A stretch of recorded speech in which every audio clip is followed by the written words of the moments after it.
Hello, my name is Kim Whale and I'm with Acorn Education Consulting. The title of the course that you have selected today is Understanding Autism Spectrum Disorder.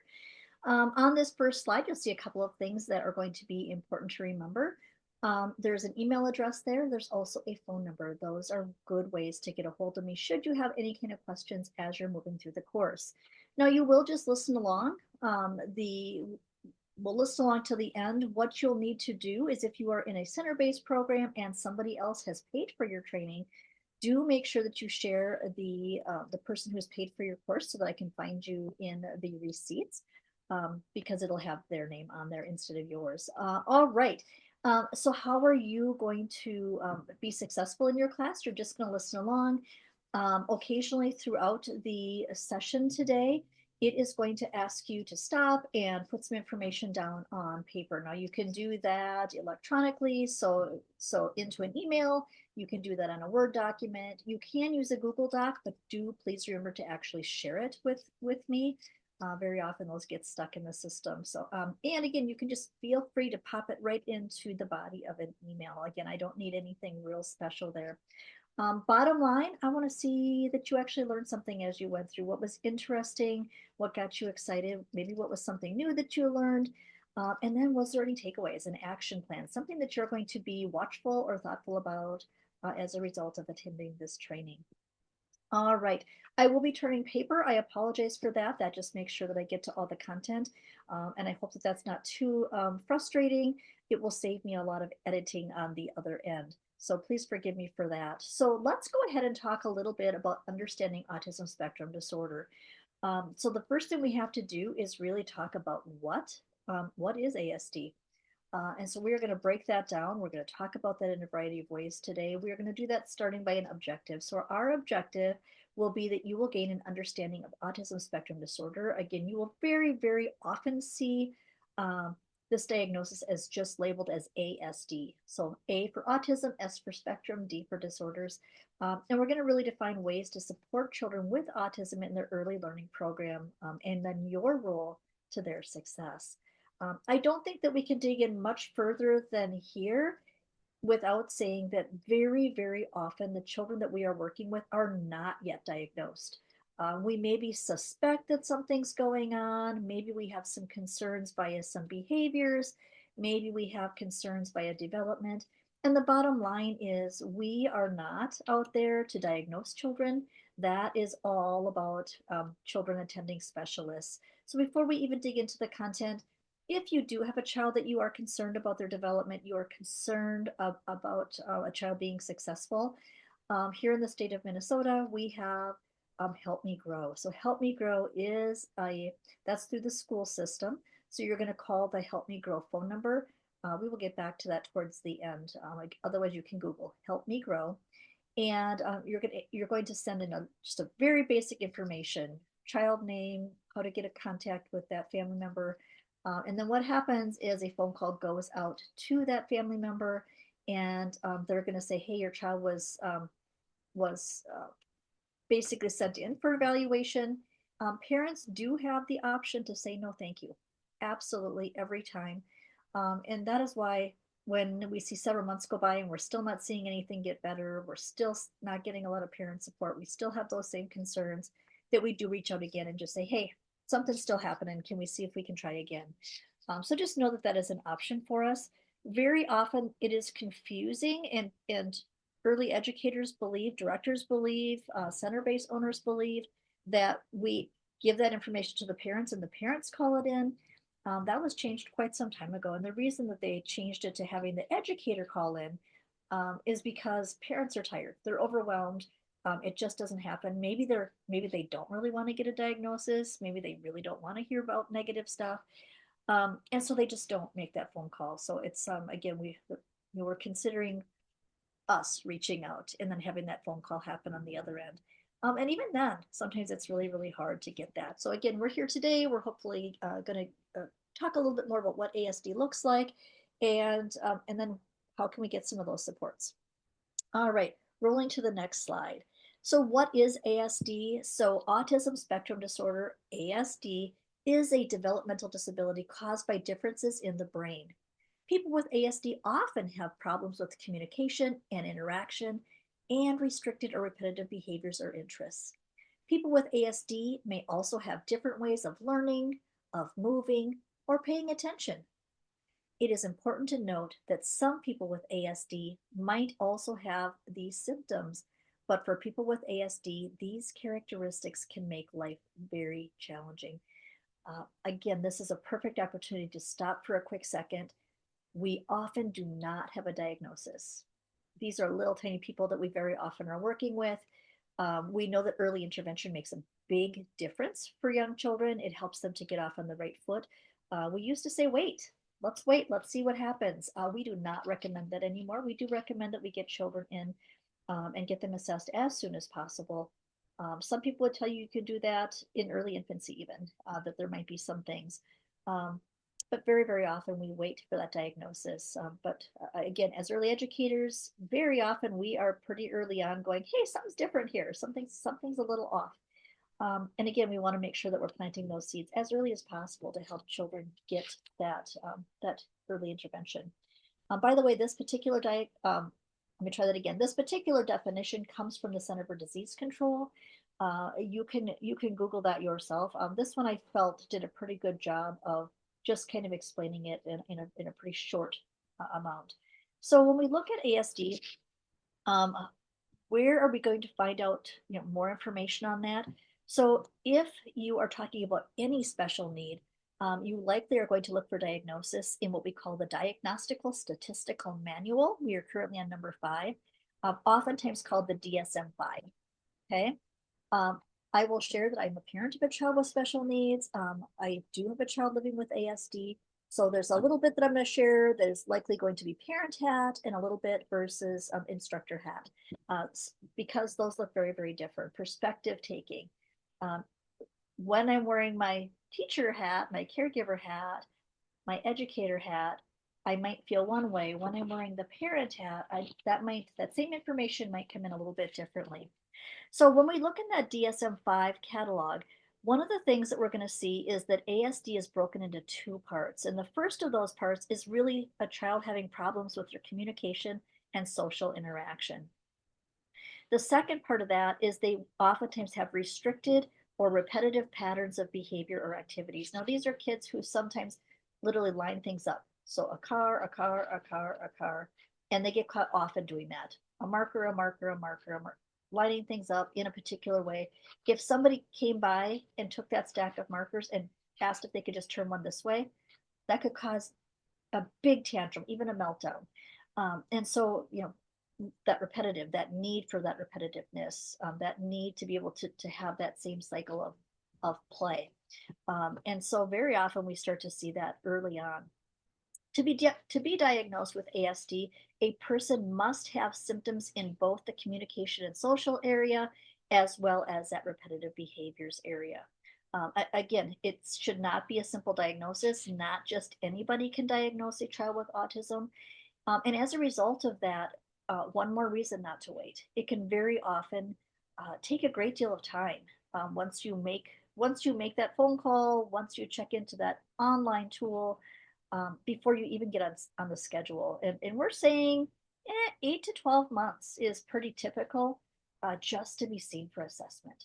Um, and so waiting is not always good. Sometimes you wait and you get to the location and you find out that you didn't quite get what you thought you were going to get. And then you make some new phone calls and you're back on a list, and it's another 8 to 12 months. As a parent, happened, absolutely has happened. Um, One of the things with that with ASD, very often kids need occupational services. That was true for my child. We were turned away from 2 different occupational therapy programs who thought they just couldn't help. And so we waited a long time. We finally were seen. They said no, thank you, and we had to do it all over again. We did that twice before finding somebody who was willing to work with us. So again, a lot of time can go by. It's one of the reasons we don't want to wait. Again, I apologize for the page turning. I'll try to hold it still. All right. So where can you learn more? This is a guide that I really, really like. This is the Community Report on Autism. I believe the 24 one is probably out by now. Um, anything that is research based always is in the back. It's always in arrears. It always takes them longer to get that data put down into a document. So this is a wonderful spot to look for facts about the Center for Disease Control's Autism and Developmental Disabilities Monitoring Network. Um, the link for that, if you wanted to read that full report, again, is, well, I'm just going to give it to you. So it's www.cdc.gov. Once you're in there, again, you're going to look for the Autism Community Report. That's going to bring you right to there. In my world, I Google that. I Google, let me try that again. I Google the Center for Disease Control and then Autism Community Report. So that is how I get to it pretty quickly. This particular document comes out every single year. That is important because data changes every single year. Way back when, by the way, my child is nearing 30, so I'm not the youngest one likely here today. But I will tell you that when I first started teaching classes about autism, the rates of autism were 1 in 10,000. That was a long, long time ago. Now, as we learn, you will see that it is much, much tighter than that. In fact, I dare say, which kid is it in your classroom that has autism? Um, which child is it in your classroom, in your family childcare program that perhaps has a disability? The odds are great. So we are going to go ahead and move to the next slide. We're going to talk a little bit about the different lenses that we wear. So what I mean by lenses is it depends on who we're asking. So if I'm talking to the medical field, they might look at autism as a condition that needs to be treated. If I'm looking at a social setting, what are the societal barriers? These can be quite disabling. As an example of that, getting invited to a birthday party as a young child. If you're not fitting in, you likely are not getting those invites. If you do get an invite, when you get there, how's that going? Are you able to participate in all the ways that the typical child is enjoying the festivities? If you look at it from the ableist lens, you might look at somebody that is disabled as being flawed or abnormal. That's a big one. Right there, that's a big one. My child, maybe around 12 years old, came home from school one day and he said, "Hey, Mom, what if I'm the normal one?" And I'm still thinking about that. What if he is? What if he's actually further advanced than the rest of us and this is where we're all going? I think it's something to think about. And then, of course, we see the neurodiversity lens, and that is seeing differences rather than deficits. That is absolutely where I stick. We are all human beings. We are not all the same. Rather than being bad, broken, different, special, exceptional, what if we're just different? And I think that that is a big one. Of course, there's also differences in presentation. We might look at child development. They fit. What is the family's experience? What kinds of behaviors or symptoms have caused us to be concerned? What is this child's social communication? By the way, along with that, how much do I know about social emotional development? Am I sure that I actually am seeing a deficit, a worry, a concern? Neurodevelopmental, and then we see functional impairment. You perhaps have heard of a child with autism. I think it's really, really critical to be mindful that if you know a child with autism, you literally know a child with autism. They all are very, very vastly different from each other. We see some kids who are quite gifted and they come in with exceptional skills. And we see other kids also with ASD who actually would earn a title such as mentally retarded, meaning that their developmental is so low that they likely will not speak, be potty trained, in some cases, be able to get around. We are looking at a huge umbrella and the differences are vast. And we do need to be very, very careful to not assume because we know somebody living with autism that that is what it looks like. All right. So These differences in presentation are just some of the reason that all children need to be considered as individuals. Really important. So some of the other challenges that we see is that autism can be hard to diagnose.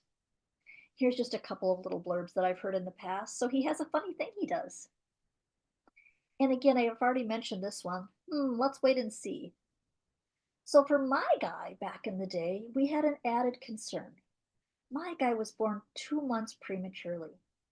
And so I remember at the time, already being in education, I remember asking, when can I expect him to hit the typical? And even that answer coming from very smart people, including the neurologist and all the amazing people in the NICU, it turns out that nobody really knows. Some people said he was 2 months early, so in 2 months. And some people said maybe by the time he enters kindergarten. And the reality is, we're still waiting for some things. He has he has a completed brain at this point, right? We're still learning, we're still growing. That is a human thing. But the brain is done with its big growth. Like, so those mid 20s are when we would expect the brain to be finished with development. And we are now beyond that. We were grateful to have had those extra years, though. Most of you, if you met my child, you would not necessarily look at him and go, wow, that child looks like he might have autism. You likely would not. Why? Because while the diagnosis does not go away with ASD, the thing is, we can teach much of what children need to be successful in life. And that is where we come in. All right. So, some other examples that I've heard in the past, Einstein was a late talker. They believe Einstein had autism. He did this, but we just did this. So, somebody did something a little different.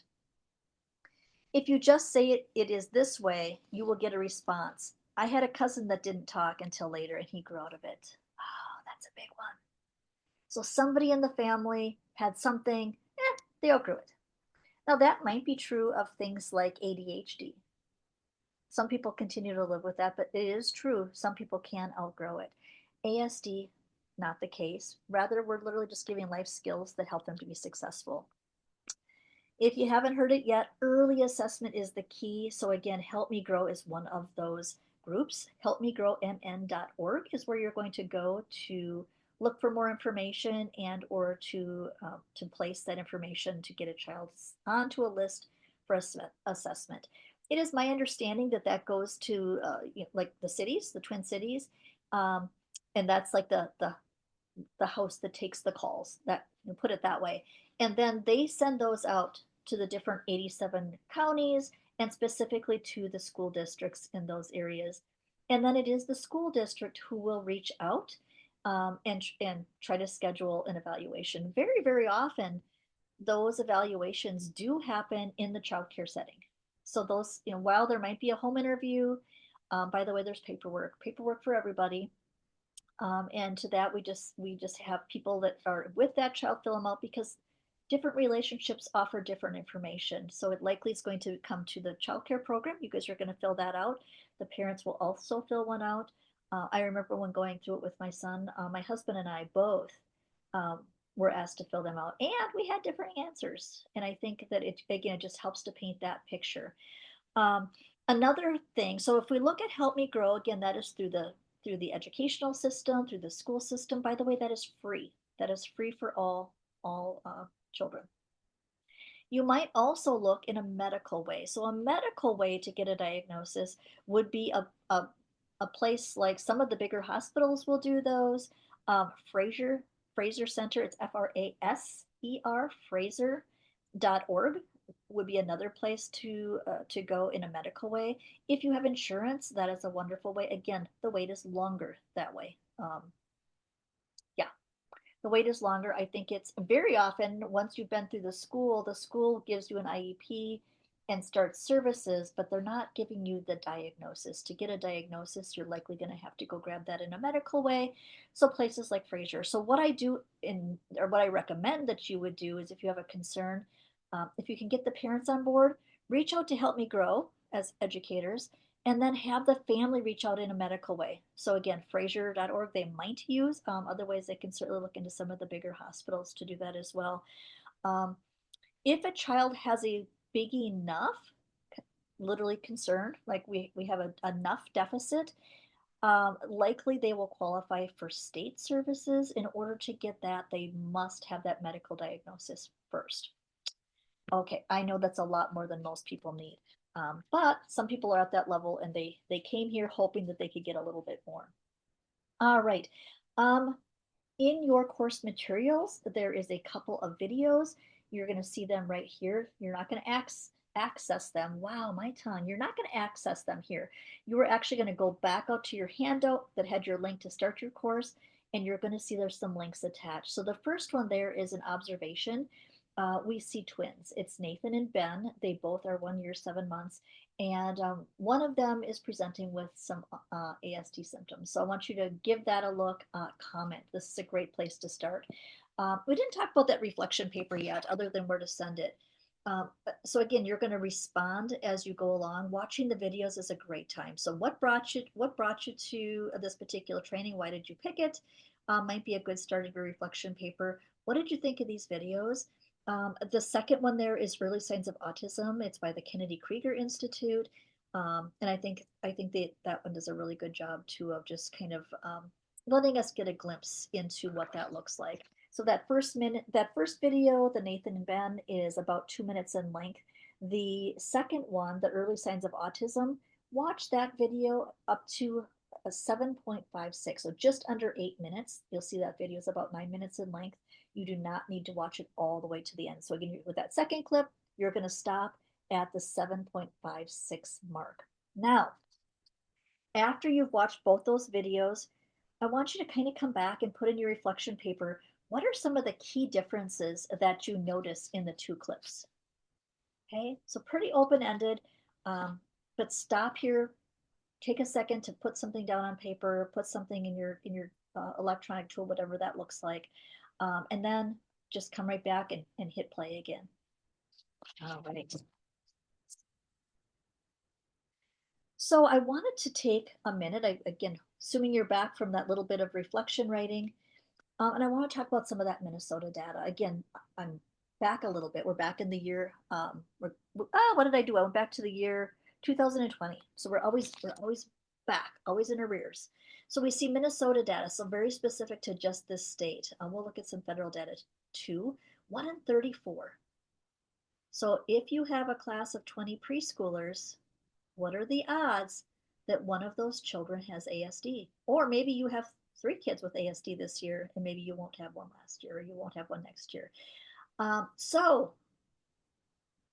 that's a pretty big number.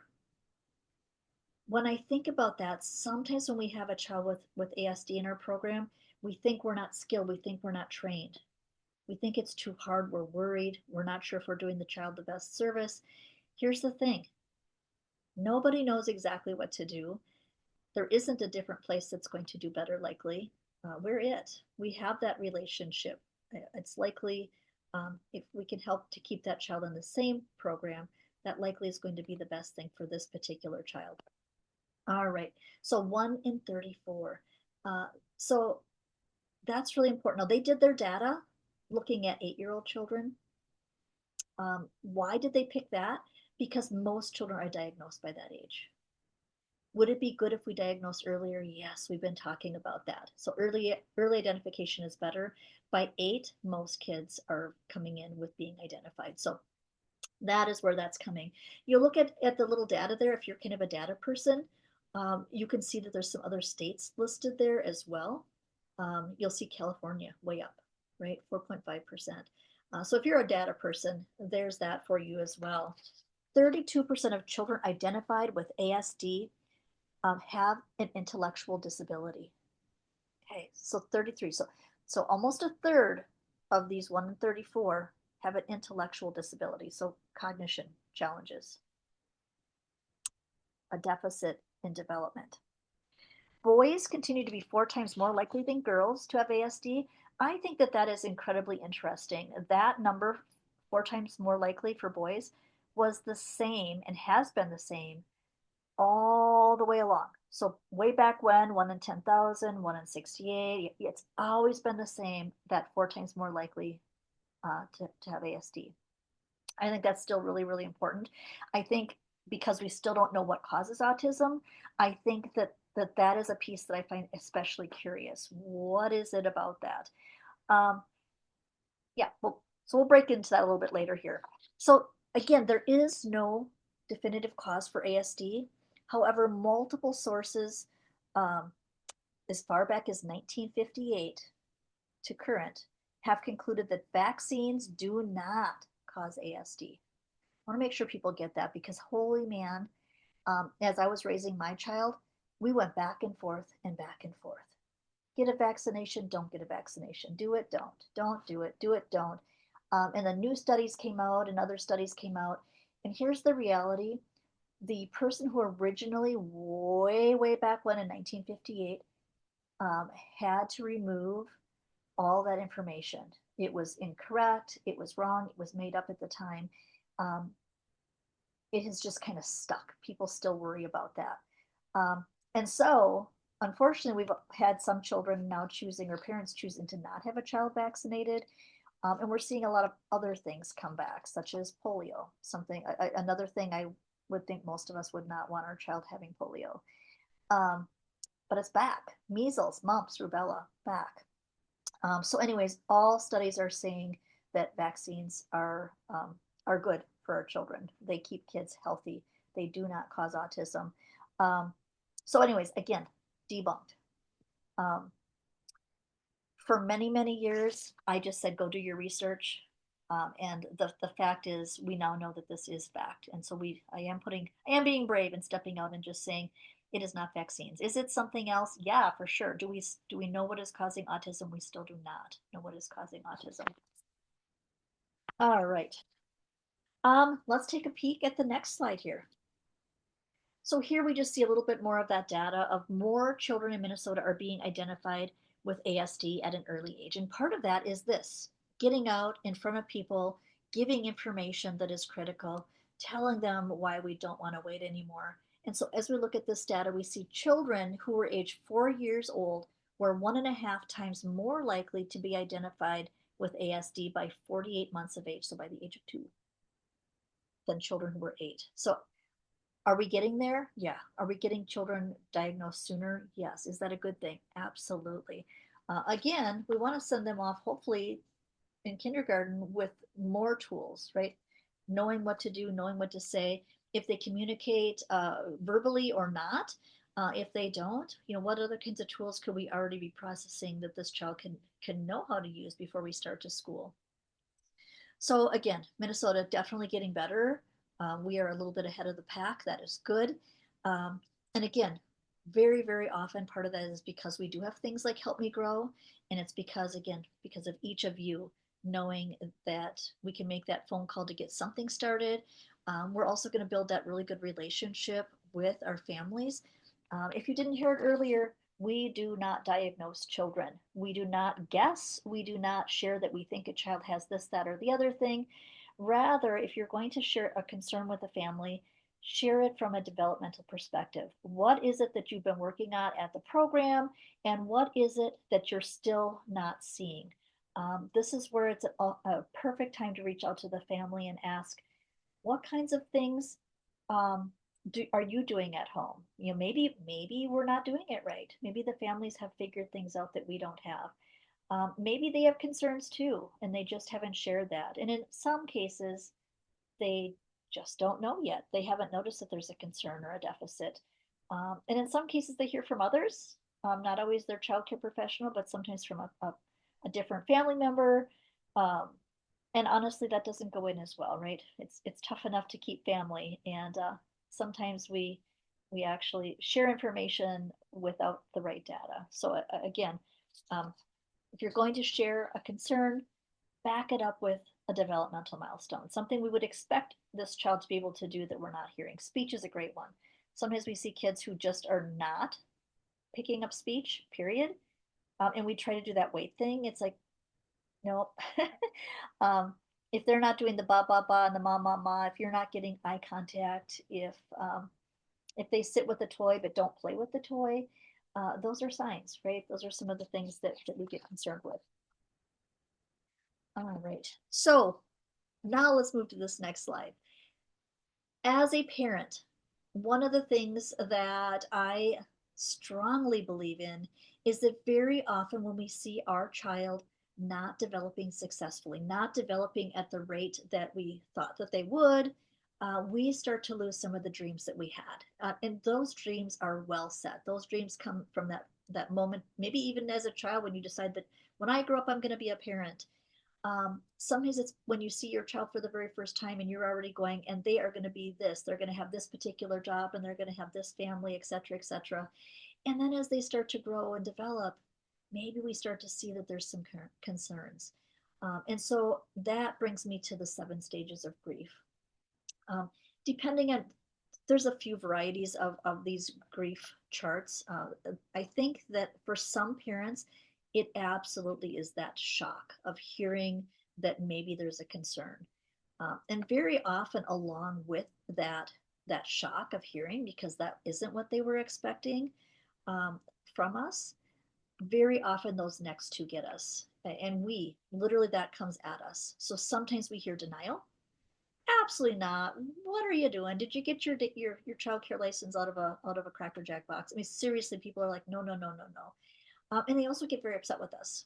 Sometimes that's that frustration that they have over hearing that information comes back to us in the form of anger. Um, and is that reason to not have that conversation? Again, I don't think so. I think we have to be brave. I think that we have to know that likely it's going to come back at us in either denial or anger. And I think sometimes it just takes time. They have to hear it in a variety of ways over a little bit of time. And what does that look like? Again, I'm not going, hey, your child has, ABC diet, I'm not giving them a label. Instead, I'm giving them, hey, your child should be working on these skills. We've been working on these skills and we're struggling. We're not picking these up. That is information we can share. And it's not about an ability or a disability. It's fact, right? Children are supposed to be able to do these skills at this time. Now, in some cases, a parent's like, wow, my child isn't walking. Well, guess what? We carry him constantly. Okay.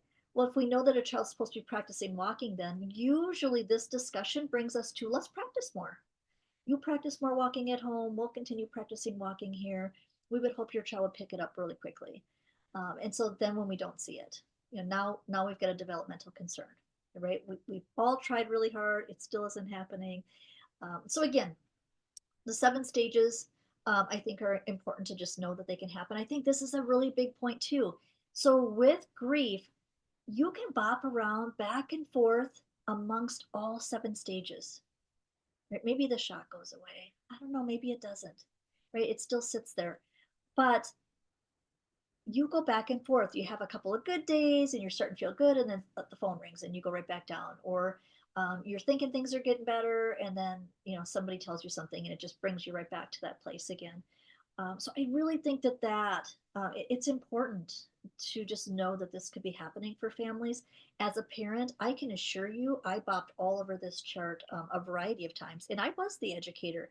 I was the one who, from a very early age, was saying something's different here, and I literally couldn't get the right professionals to take a peek.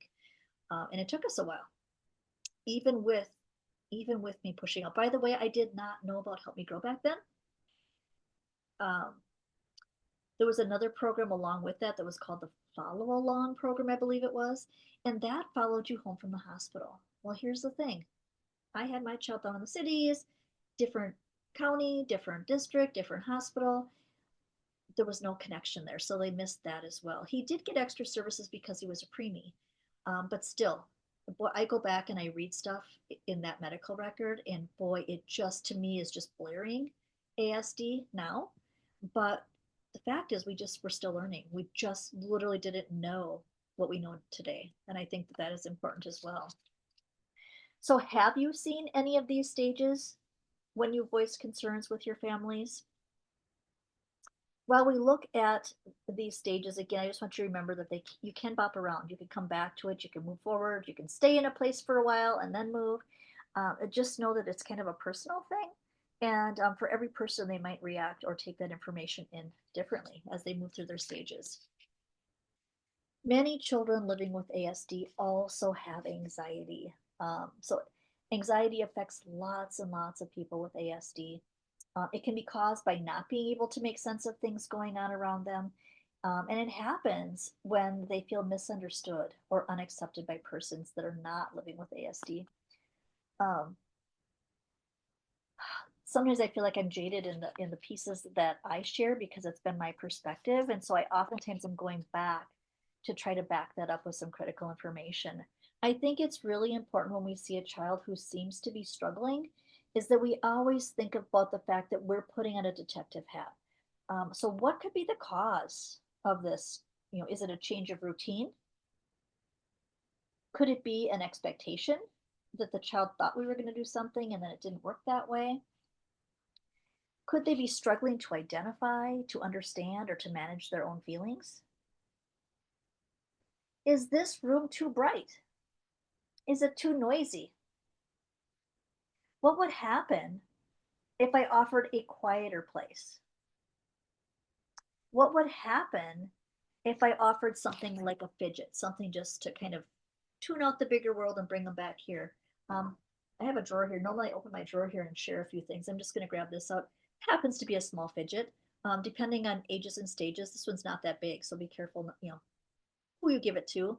But it's a version of something that might cause me one sensory system. Very often, kids with ASD have their sensory system on overload, um, and so they can be quite unresponsive, but oftentimes overstimulated.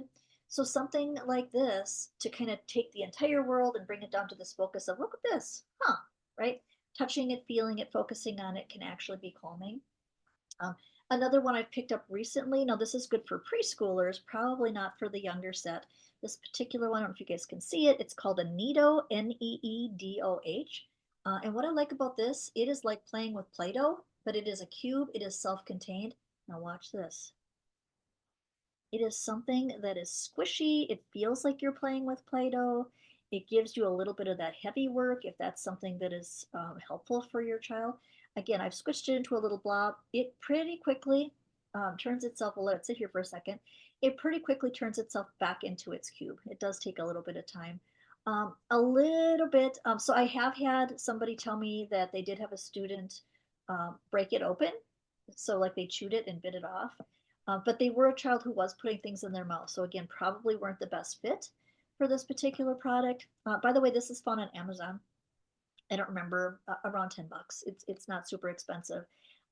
It's almost cubish again, almost. Um, Anyways, I find that one pleasant as well. So I do share that one. The key is finding something that they will pick up. I had a child with autism once whose thing was just a wooden block. Yep, the little wooden blocks with the letters on them. That was that child's thing. And so as long as he had that, he felt better about the world. If that had to go away, he immediately escalated. He immediately started making a lot of vocalizations. He immediately was upset. So for some children to bring that down, allowing them something that they can have, and it's for them, meaning that they can have it at any time during the day. So even if it's group time, even if it's a meal time, um, sometimes we have to have a consideration of like, yep, you can have it. We're going to put it right here where you can still see it. So it's, you know, so we don't have to deal with, the, if, is it clean? Is it sanitized? But they get it right back as soon as they're finished. So I think about that. What kinds of things can we do to help reduce some of that anxiety? Sometimes I think it's about just where we're sitting. Um, if I am sitting at the back of this room, then all of this, right, all of those toys, all that material is all within my sight. And then again, sensory experience. Now there's lots of bodies in here. Maybe some parents are coming and going. Maybe teachers are coming and going. It can be very loud. It can be very overstimulating. So, what kinds of things, different than if I had a child facing this really boring wall over here, if they just looked up and they seen that boring wall and not all those bright, colorful toys and materials, that can help to calm as well. So, again, very individual. All right. So next we are going to roll into here. Let me put this fidget back and close that door again. The next thing we're going to take a peek at here is some of the behaviors that we see. And we're going to just take a little list here. This is a spot for many people where they just grab a phone and take a quick picture, because this is something that is going to, you come back to it very often. So let's talk for a second about some of the behaviors that we see. So stimming is one of those. Sometimes people will say this is called flapping. So the technical term is stimming. It's basically a kind of repetitive movement. So something that, again, that happens often. So hand flapping, so hands up around the face. Um, I seen a child once who would just kind of like almost like a snappy kind of a thing right behind the ears is what he would do. So finger flipping, hand flapping, spinning, rocking, lots of rocking with children. Um, so again, just literally using their sensory system to try to calm themselves down. Rubbing an object, so again, something that they can hold, it can be good. Repeating a phrase. So I go back to, oh my gosh, Dustin Hoffman. What was the name of the movie? Um, oh my goodness gracious, it's not coming to me at this particular moment. One of the first movies I had seen about a child with ASD, Tom Cruise was in it along with Dustin Hoffman. You guys are right now going, "Are you kidding? You don't can't remember?" But it is true. Um, and one of the things that he would talk about Kmart. He would talk about, what you'd get at Kmart, and what time his favorite show was on, and like that was something that he would tell you throughout the day. That's what's on. It's on at this time. We got to get home for that. And so that would be an example of that. My child did not do that particular part at all. Again, just one of the things that depends on the people. Meltdowns. So a meltdown bigger than a tantrum. A meltdown is a complete loss of control caused by being totally overwhelmed. So very often these are kids who, yes, melt and be loud, and it looks like a tantrum, but it also can just be a checkout. Sometimes like literally just quiet, like you can't get to them. They're just literally shut down. And so I think about that as well. Languages on there. They might talk in an unusual tone, sing-songy or robotic and flat. That one is pretty common. They don't have that lilt that most of us have as we talk about language, as we talk about conversation. Very often, we talked about this one earlier, lining up of objects. So I'm going to go, all kids line things up from time to time. I'm going to say this happens often. I'm going to say that it's objects and it's in a strict order. And as soon as somebody comes and messes with it, tries to change something around with it, um, tells them to stop, tells them to stop and not do it right now, that's going to really bother them. And so usually we try not to do that. Sometimes as a coach, so I didn't mention that I'm also a coach with the Center for Inclusive Childcare. Occasionally, I will actually try something like that to see what happens. Um, Usually something bad happens, right? It gets loud, they get very upset. Um, but sometimes that is like, well, what happens if you do that? Remember earlier we talked about that detective hat? This is one of those things that is right along that detective vein, trying to figure out what could be going on. Does it happen all the time? Does it happen some of the times? Or have I never seen that before? Okay. Um, Getting upset over what seems like minor changes. So kids with ASD really need to have that picture schedule in the childcare program. What does our day look like? So we start maybe with breakfast, some free choice time, we've got group time, whatever your day looks like.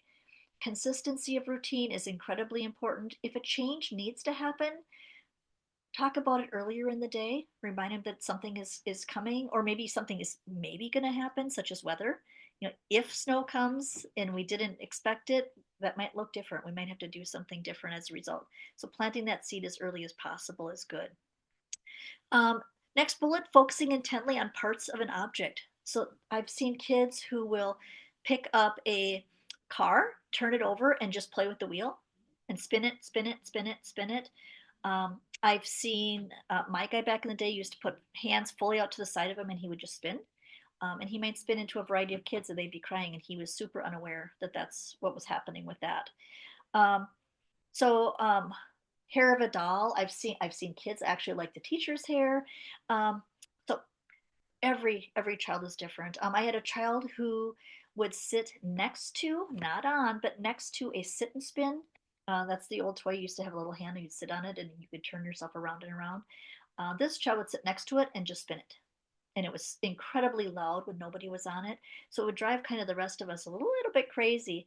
But for him, it was really calming for him. So, another one on here I think is having an unusual reaction to sensory input. Things like sounds, smells can be incredibly huge. Um, it might be poopy diapers, but it also might be perfume or the smell of a paint or somebody's cooking something in particular, somebody's lunch if they bring something from home. Um, know that that can be really, really very real. And it can even cause gagging and vomiting at times. So you will very often, I mean, yeah, that detective hat very often brings us to make some sort of sense from that. When we see a child react in a certain way, sometimes we start writing things down, and they're guesses at first. I wonder if it was this that caused that. And we start making some guesses. Sometimes you'll reach out and you will schedule some coaching and have somebody else come in and give a set of eyes. That is not somebody who's going to do any diagnosing, rather, somebody that's going to provide coaching is going to try to give you more of those resources. They're going to give you more of those things and strategies and things to try. Um, the other piece that we see that could be a behavior of ASD is having an obsessive interest. For my guy, he switches over time as he grows and develops. Um, the last big one that I remember him having was very, very much speakers, speakers of all kinds. Now, I am not that interested in speakers. He could talk about all the different types, the bass and the tweeters and the woofers and the above me. Um, I can listen a little bit. I'm interested a little bit, but mostly not. He would talk your arm off about such things. But he found that being success when he was in high school. He literally fixed other people's speaker systems, and he actually worked on them and sold them. He actually made a fair amount of money before he left high school. So again, he ended up working this thing that was an obsessive interest into something that people looked up to him for. That people, what brand should I get, what type should I get, what do I need to be looking for? So it's not always a bad thing. I want to make sure that we're talking about that. It's not always a negative. It can be a very positive thing as well. um, and we can use that obsession very often to challenge or shift what is our curriculum today. If we have a child who only likes to talk about turtles, as an example, how can we do our counting activity today? Well, if we make it about turtles, the odds go up immensely. So I think about that. So very, very often our kids who have ASD also have challenges with eating of some kind. So many children are fussy eaters. Yep, many children. Some adults are fussy eaters. But children with ASD may only want certain foods, perhaps certain foods of a certain color. Texture is a big thing. Notice that again, some of these are filling into that sensory area. Again, while sensory isn't specifically called out as part of the disability, very, very often they commingle. They're kind of side by side. Sometimes we see kids not eat enough, and sometimes we see kids eat too much. So these are kiddos who can be heavy even as a young child. Um, Sometimes they eat things that are not food. We can call that pica. So chewing on things that are not foods that we would not expect other people to eat. Soil, um, hair, picking up something and just gnawing on it. Um, and then look at here. Here we see an inside sensory piece. Being constipated. So they feel full. They feel full, so they're not hungry. And I think that can be a big one. So, what does an ASD diet look like? So, a foundation of this diet is to avoid artificial additives. Now, I am not a nutritionist. You need to hear that. I don't have that. I don't have those letters behind my name. However, when we ate a clean diet, meaning we tried to remove preservatives, meaning we tried to remove color dyes, for sure red, but just dyes as a general, if we could remove those, that was something that was noticeable for the better. Sweeteners, sugar as a whole. Of course, there's sugar substitutes of many kinds. There are other sweeteners of many kinds. Some of those chemical based, some of those nature based. Um, but as a young child, literally an ingestion of sugar in even the smallest quantity would send him through the roof, busy wise. He just couldn't even sit still. Not every kid is the same, uh, but again, eating that diet from around the edge of the store, so uh, fresh fruit, fresh vegetables, fresh wholesome meat, preferably not things that come in boxes and bags, better. Okay, we want to focus again on those whole foods, lean poultry, fish, unsaturated fats, lots of water. Some people endorse a gluten free diet. Gluten is found in wheat, barley, and some other grains. Gluten can cause inflammation in most of us, but for children with ASD, um, yeah, we tried that particular diet when my child was 8 to 10 years old, um, and it's my understanding you have to try it for a good long while. I mean, we're talking, 8 months to a year before you really see the difference. And he was old enough that he would cheat. He would get into things that made it especially difficult. We did not see the big changes in him, and yet in the community we hear that that can be ginormous for some families. Like, what a difference! All right. I hope everybody's doing well. If you need to take a break, put her on pause, get up, walk around, and come on back and just hit play again. Um, Sleep challenges. Let's go ahead and talk about those. So again, at the top of that list again is that anxiety. If things are hard, if you're just feeling a little overwhelmed all the time, getting to sleep is going to be hard. Very often there's that sensitivity to that blue light that smartphones and tablets and TVs and computers all have. And so these people are more susceptible to having sleep challenges. These are people who need to have more time away from that screen prior to settling down for rest in the evening. Um, Problems with a lack of enough melatonin. So that has been such a big one. That one continues to be a challenge for my child as an adult. Um, Even finding the amount of melatonin that he can take that calms him down to get ready for sleep. Um, he does not have enough. Here's the other thing. He also, if he prefers to be in a dark place. So when he's home and not at work, he prefers to be in what I call a cave, which is his bedroom. Blinds are down, lights are off. That's how he likes it. And that is relaxing and calming to him. Does he fall asleep? Sometimes he comes home from work and nods off for a while, but then he doesn't sleep well at night. So even into grown up, that can still continue to happen. So we really plan for some of those sleep challenges. Um, and of course, the bottom one there, hyperactivity or a health condition that affects sleep. Um, he was absolutely the kiddo, and again, I don't know if this is connected or not, but he was absolutely the kiddo that as it would get to be evening and he was tired, he would actually ramp up. He would become more hyperactive, more bouncy, more bouncing off the walls, not being able to sit on your lap, not being able to participate in a nice story read next to him. Um, it would, like I said, it appears that they're trying to keep themselves awake. If you look at that medical side, it might not be such a on purpose kind of a thing. Rather, it's the body trying to figure things out. Um, so it is helpful to have a very consistent rest time routine. Um, Being able to find a quiet place for rest time. Again, being mindful of the sensory system. So how bright is it in here? How noisy it is in here? What else can I see when it's about that time to rest? So preferably finding a place that is dark and quiet. I know you can't have it too dark. I know that licensing laws, but you might share that with family members, right? The darker, the better. Um, and then let them wear something over their ears if they choose it, such as a headband. Earplugs is on the list, but you know what? I just haven't found them to be super helpful. Not in early ed. Um, Certainly, as children get older, um, I'll tell you, he wears earplugs a lot at his job. Some cases he needs to. In other cases, they're just in all day. It just reduces the even the tone of the sound that's coming in, and of course, you can still hear through them. Um, they have things like headphones. The noise canceling ones are fantastic, but they're expensive. So I am more a fan of trying to shift the sound. Even if you take your own hands and put it over your ears while you're talking, you'll be able to see the difference just in, not even holding them tight, just kind of bringing them across your ears. You will hear how the tone changes. You guys can do it right now, even as you're listening to me. It's one sound, and as you move it over, it just changes the tone, and you can still hear.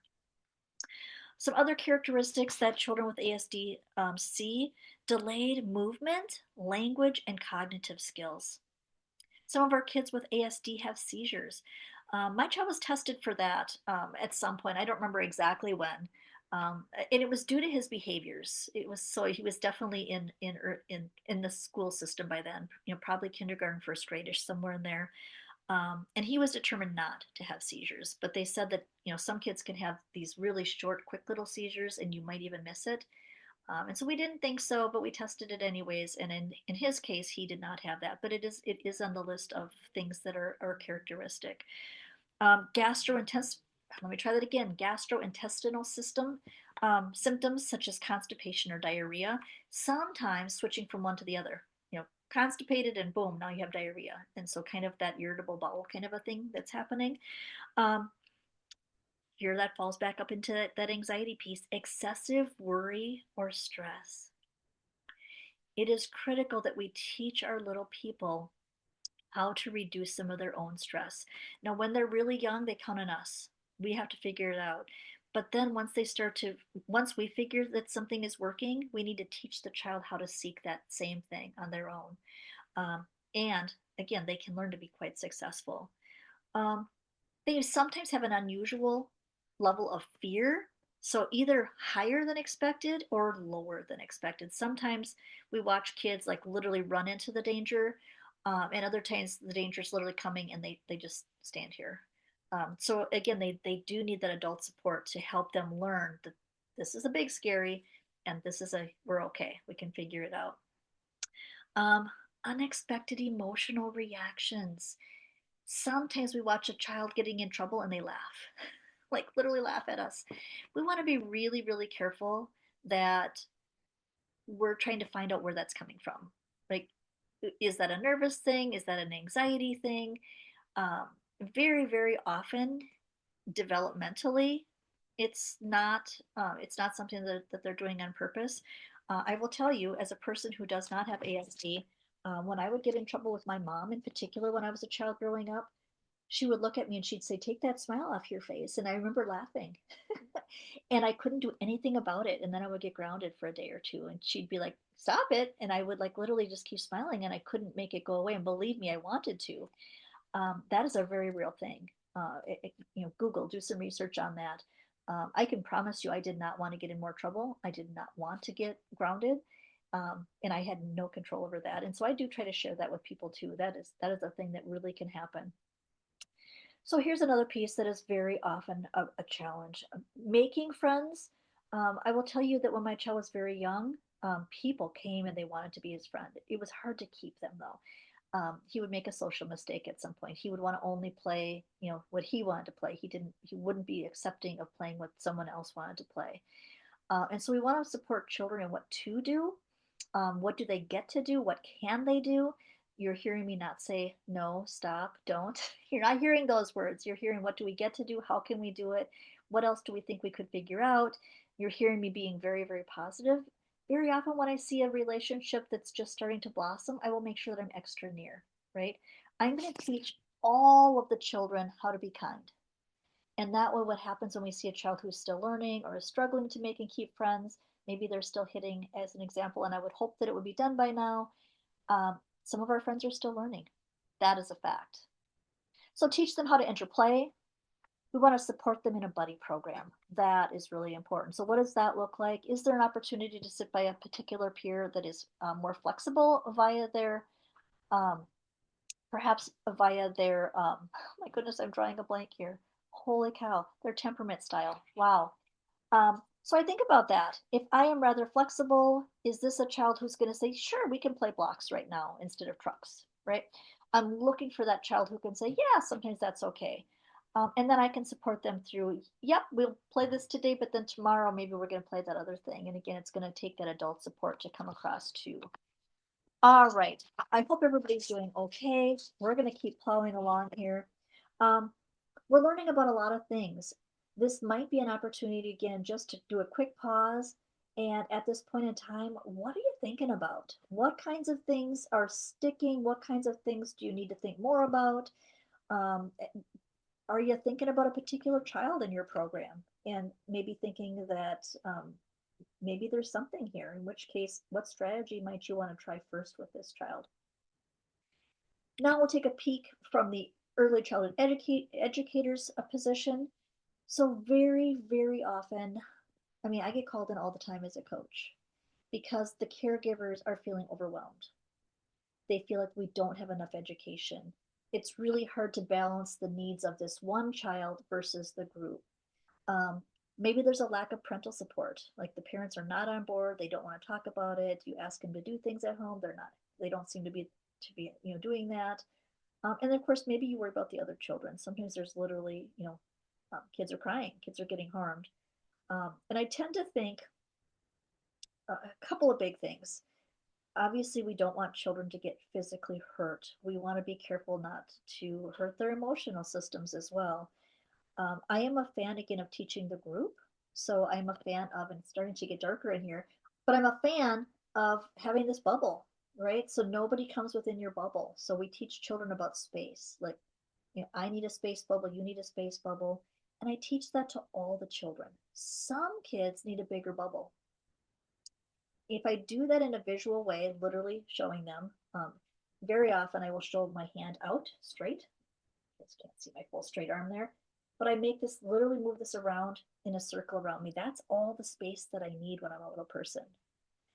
And if somebody else gets into my circle, right, it's kind of like having two circles. Once we touch, that's too close, right? Neither one of us can make a circle, and likely there's going to be a challenge. So I want to teach that. I want everybody to know that we're all still learning, which is positive. I want everybody to know that we all need this space bubble. I think about maybe how I'm going to line kids up, if that's something. If somebody is lining up, I look at my little kids, they tend to line up right here. My nose is in the kid's hair, someone else's nose is in my hair. We're like, line up so tight. But if we have these safety circles, now I can wiggle a little bit. And you know what? I still have room and I didn't bump into somebody. And that helps a lot. Some worry that our line got too long now. Break it in two, have two paths, have two little teams following you. So I think there's ways. I think that there's ways to do it, and we just have to figure out. I think that very often we do feel overwhelmed, but here's the thing: we feel overwhelmed just because of numbers, even if we have very typical children. Um, I I think that we all are seeking more education, particularly on the particular needs that are challenging for us right now. Sometimes something like coaching helps with that. Some of you can come in and just kind of say, well, let's look at what didn't work. Let's see if we can. And sometimes it's tweaking it a little bit. It's like, oh, yep, I hear you tried that, but what if you did it like with that one little extra thing? I wonder what would happen. And again, very often with all of this is detective work. We do have to try things for a period of time to see if things got better. Are they still the same, or did they actually get worse? Um, as with all things, the longer a child has been using a particular behavior, the longer it's going to take for it to go away or for something new to be the new tool instead. Um, next, we're going to roll into some of the strategies that we can do to work to help when we're working with children. So timeline, let's start with that. So from birth, does this child have trouble maintaining eye contact? So these are very specific things that we can look at with young children. By 9 months, are they not responding to their name? Hey, Sam. Hey, Sam. And if Sam's still doing one of these things, when you're right in front going, hey, that should be a red flag for us. By 12 months, not engaging in basic interactive games. So those are things, peekaboo, right? Peekaboo, right? They should be bubbly and laughing and enjoying that game. Um, Hand waving, right? Sometimes, in some cases, we're sharing a toy, right? The child takes the toy and then they hand it back. And we're just going, now it's your turn. Now it's my turn. That starts. That starts. And we're expecting that by 12 months. If we're not seeing that yet, again, those are red flags. A few more of those. By 12 months, not using or only using a few hand gestures. So are they waving bye bye? Any way of bye bye? Are they pointing at things that they would like? By 15 months, not sharing interests with others. So, an example that this is not a fun toy, it's what I have. But me trying to show you what I've got. Look at this. This is cool, right? By 15 months, we're looking for that. By 18 months, not pointing or looking to where others point. So my example, there's a clock up here on the wall. I point to that clock and I go, look. Now I don't just point. I often go, look. My eyes go up, my head turns. All of these things are happening as I say, look. And even if I'm doing all of those things to get the attention to move over here, if I'm not seeing that happen, that is a red flag. All right, we got one more timeline page here. So by 24 months, not noticing when others appear sad or hurt. Now, I want to be careful with this one, not noticing, because child development would tell us that we don't always expect that. Sometimes we literally, as the caregiver, go, look, your friend is crying, they're sad. And you see the child go, I don't care, so what? Do they notice it though? Noticing meaning a child starts crying. We watch even infants walk over and rub somebody's back, right? They're not supposed to know about nurturing yet, right? And yet they do it. And that happens because they're seeing their caregivers doing that often. But literally a child falls, they start crying, and this child just keeps playing. They don't look at all. That's, I think, interesting. By 30 months, not engaging in pretend play, like caring for a baby, playing in dramatic play, um, playing with figurines, asking for real equipment to play with. So that was a red flag for us. My young child, well, we had a little dustpan and broom for the children to use. He would only use the real broom. He would go and get the real broom and the real dustpan to clean up after snack. And I never do I ever remember him playing with the child-sized one. Not ever. In fact, he would tell you that that's silly. Why would you do that? By 60 months, not playing turn-taking games like Duck, Duck, Gray Duck, games like I will play a version of musical chairs with children, and that's not necessarily turn taking. However, if I'm playing with 6 kids, I will have 6 chairs out. And so the turn taking part is listening for the music to play and then to stop. When it's playing, we walk. When it stops, we find a chair to sit in. So again, kind of a listening. It is a turn taking in the fact that we get to go again and again and again. So looking for that timeline. All right, rolling on to things to know. And we're getting there, we're almost done. Things to know, so they may not be able to understand your nonverbal communication. So a big piece is noticing body language. So they might not react to my smile, right? Or my frown, right? Other kids are going, oh, the teacher looks upset. And this is a child that just seems to not even be noticing, even with the verbal. I need everybody to come over here and sit. We're going to have snack. And then you're like, why are you over there still? Right? They might not have noticed. So we got to go check in. We got to make sure that that child is connected with us. Very often they take things quite literally. So if you mean to say hurry and say things like step on it, the child might literally ask you, what do you want them to step on? So we want to be really careful with that, or certainly understand that it happens. So sometimes being a little less literal, what do you really need them to do? And then share that, do we need to be in a hurry? you know, so we're going to try to move our feet faster instead of saying things like step on it, because we really don't probably want them stepping on things. Um, they may be only able to handle one idea of a time. So these are things like directions, making sure that we don't necessarily give 2 or 3 step directions until they're doing one really well. Um, Keeping conversations focused and simple will be helpful in these cases. They may want to only talk about what they are interested in, and I think that one is something I do see very, very often in my work. And so they may oft ask to talk about that over and over and over again. An example I've had more recently is a little guy who knows everything I could possibly think about wildcats.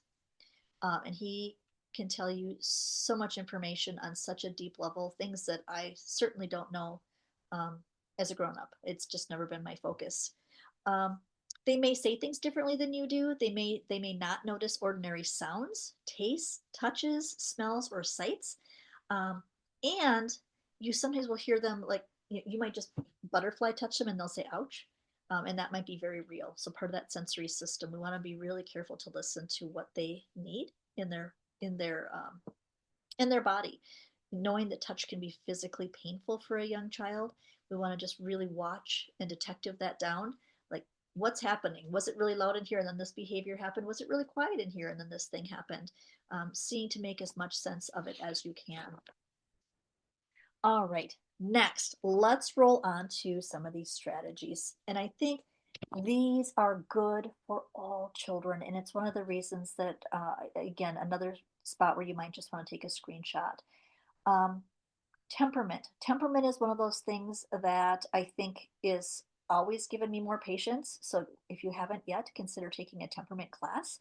Um, but understanding how a child is generally going to react to the world allows me to be patient. It allows me to plan for this child. Not everybody can have every single thing the exact same way. Even if you're in the 2-year-old room and everybody's two, I promise you have younger twos and mid twos and older twos. You just have to plan for individuals. So being patient is at the top of that list. Teach children ways to express their feelings. So it's okay to have strong feelings. We need to teach them what to do with those strong feelings. So hitting our friends, hitting our teachers, probably not on the list. So what do I get to do? Again, that really helps us with that next one, which is staying positive. Really, really critically important. We want to do our very best to ignore attention-seeking behaviors. Um, here's my little commercial break. So here we see a bottle of water. Children tend to come to us with an empty bottle, an empty cup. And here's the thing about attention. Children will seek attention in positive or negative ways. They don't care in any way. In fact, it's usually easier to get the negative attention.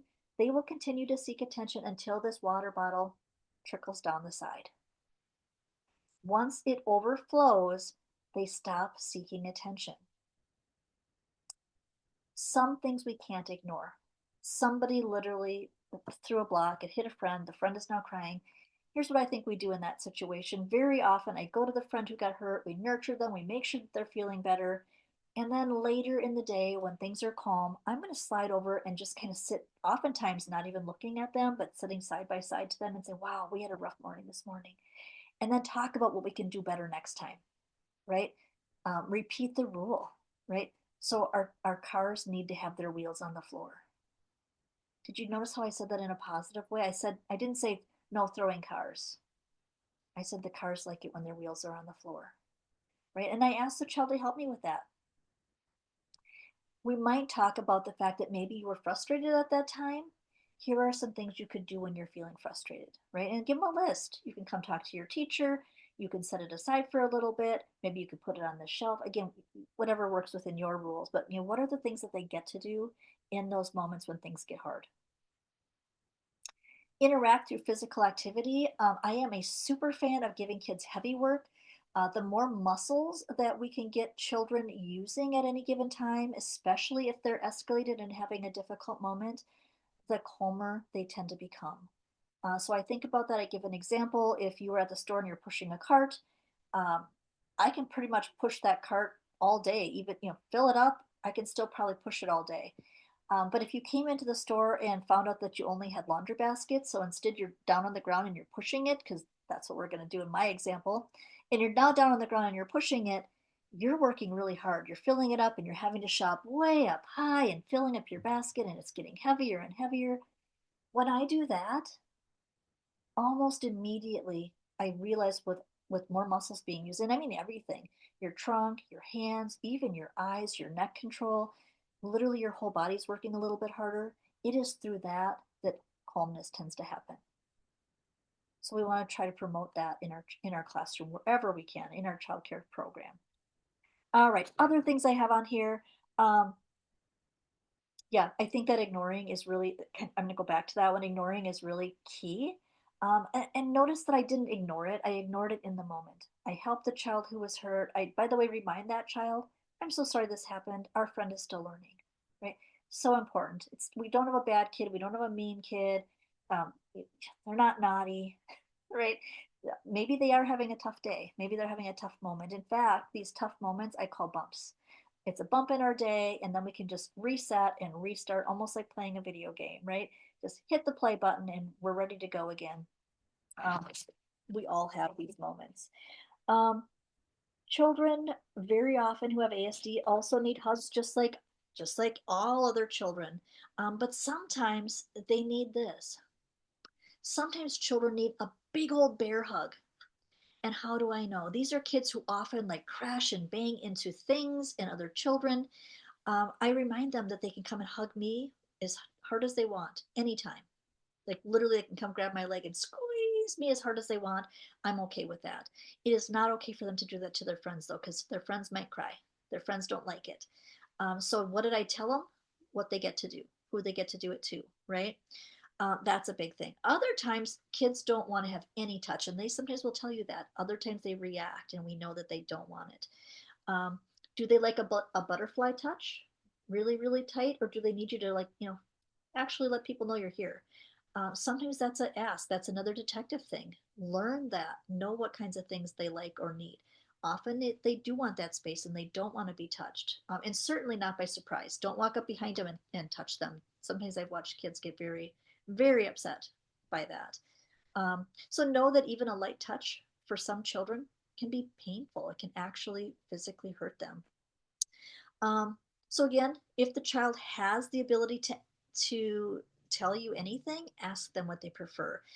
If they do not have verbal language, I'm going to look at their reaction really carefully and I'm going to do my best to stay within what they like.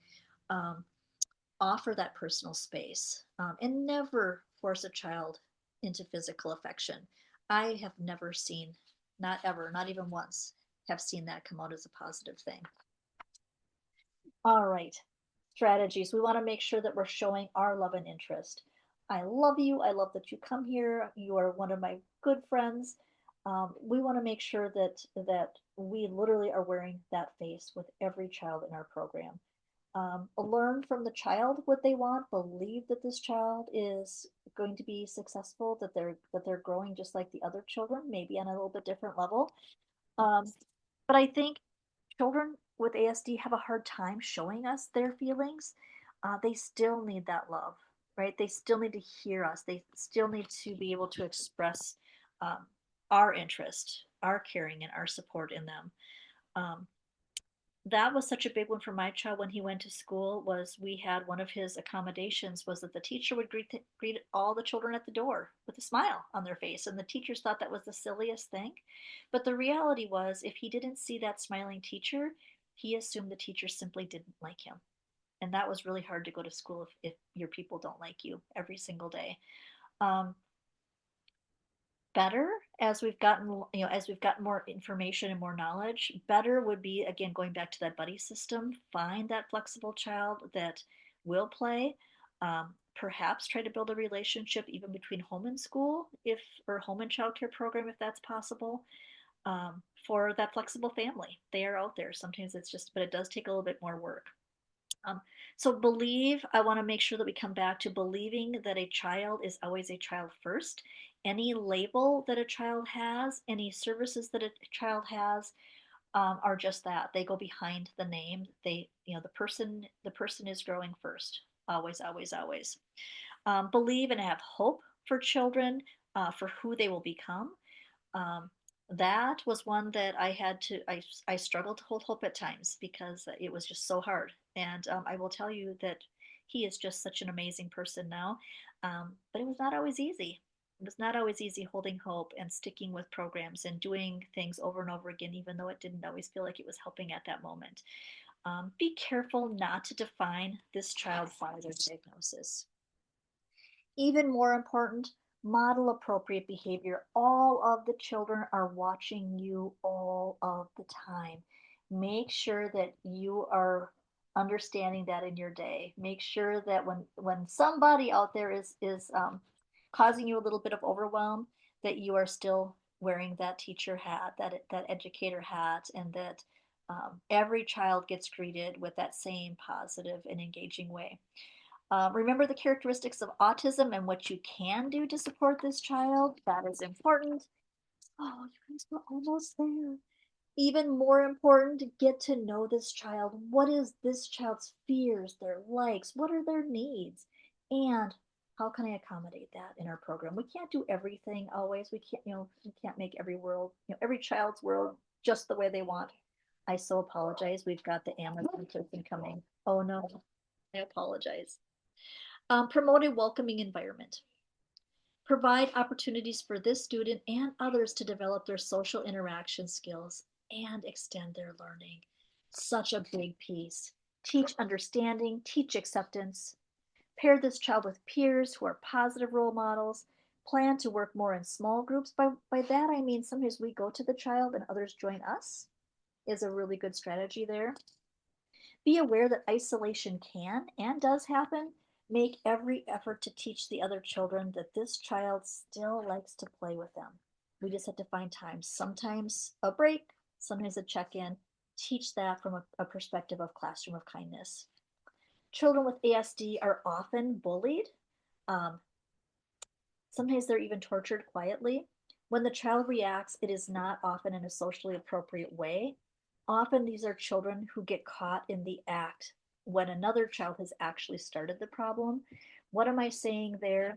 Make sure you see this behavior happening, um, and make sure that you're not asking other children what happened, because they will give you their perspective, and it is child perspective, and it very, very often is different than what you would see. Um, and do know that young children, they will share a story. If you've ever had a child, if you asked, "Hey, how did this toy get broken?" and you have the child say, "It was Bobby," and then you also notice that Bobby's not even here this day, just know that that's a kid thing. Kids do that. If you ask a question of who did this or how did it happen, they're going to try to figure out an answer to that, and they will pick the kid that tends to be the scapegoat, the kid who tends to find their own trouble more often than not. So I'm very careful with that one. Fully understand the situation, whatever that is, before reaching a judgment regarding whose fault it is for the behavior, or perhaps settling on what kind of guidance you can offer. Um, have a classroom filled with sensory rich experiences. Um, More on that in just a bit. But here, let's see, I'm gonna put my page again really, really quickly. Um, Before we do that, I want to talk about some of those clear routines. So what does your day look like? What are the expectations throughout the day?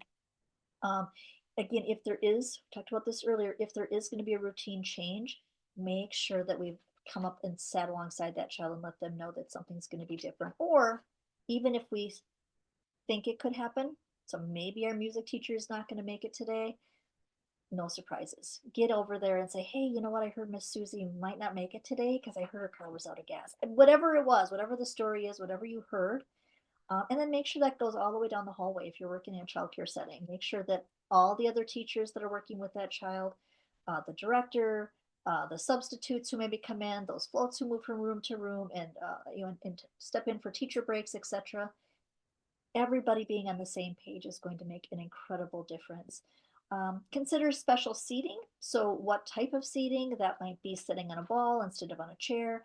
That might be sitting on a wiggle seat, so there's some movement. It might be allowing a child to stand next to their table spot where when everybody else is expected to sit, because different kids need different things. Um, what else can I say? Oh, pictures often has to use picture cards. So social stories come up. So students with ASD often have an increased understanding when we can show them visuals that go along with that. Um, and so an example, when the teacher's talking, if the teacher's talking, we won't be able to hear if you're talking at the same time. So the social story literally talks about what the problem is and why we don't do it. If that makes sense. Use descriptive phrases. I like how you put your trash in the trash can. So, again, telling what they get to do usually works better. Give positive directions, minimize the please don't, the no's, and the stops. Sitting in your chair is more effective than saying don't stand up, right? So finding the things that the child can do, let them know so that they have clear expectations of what that looks like. And then we've got one final video that you guys are going to watch. And this one is on task boxes. Wow, boxes are something that I consider very often to be a tactile sensory experience. They can be played by one child or two, usually no more than that. Um, and very often I use these for kids who need to take a break of some sort. So it helps them to stay busy while they're also calming down. It gives them so we're going to have a place for them to do that. Hopefully there's choices so they can go pick one that they're interested in.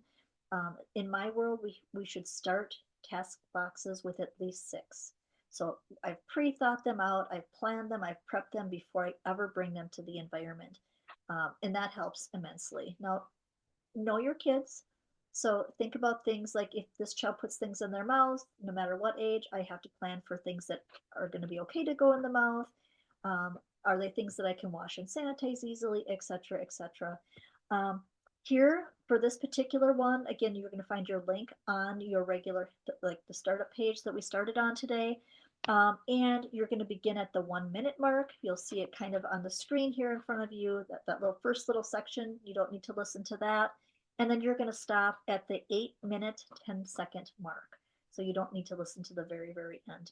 You can, it's not going to make any difference, but those are the sections. So from 1 minute, stop at 8 to 10. And then this is a small group activity. So nope, because we are in a self-study, I want you to list at least 3 things that you personally hope to implement or be intentional about in your early learning setting. And then again, make sure you list in your reflection paper what was something that stood out for you. And then we always finish, oopsie, that did not move. There we go. I think we beeped one extra one, didn't it? Yeah, action plan. There we go. Um, Take a moment after you responded to that small group information there and think about one action, something that you can do tomorrow or on Monday, depending on what day, your next day in care, something that you can do right away as a result. Write that on your reflection paper. Um, and then when you take the time to plan for that change, it's again much more likely to happen. So we know that. That's why we put it into the reflection paper. If we have a goal and we have a needs to get it done as soon as possible, that is when change happens. As we come to the end, I'm going to put up this very last slide. Again, if you have questions about your reflection paper, you can reach out to me. There's my email account. There's also my phone number there. Those, again, are good ways to get a hold of me. Once you have your reflection paper completed, you're going to send it off to this email, the kmwhale@gmail.com, and you're going to look for me to get back to you. Again, you're going to include your full name. You're going to give me your develop ID. That's really important. That's how I will get your success. Um, Make sure that you're giving me the name that is also on your develop account. So if you haven't updated develop and you got married, or maybe you got unmarried, if something like that has happened, make sure I can find you. So again, your develop ID, really, really important, but know that I'm also looking for that piece. Again, if someone else paid for your class and it was not you, please make sure that you've shared that person's name with me as well. That helps me to find your receipt and make sure that the credit is given to the proper person. Um, all right, that is all I have for you. I hope you've enjoyed your session here today. If you've enjoyed this session, please come back to acorneducationconsulting.com for quite a plethora of other course topics. We would love to see you back. Have a beautiful day, evening, or afternoon, depending on what time of day you're taking this class.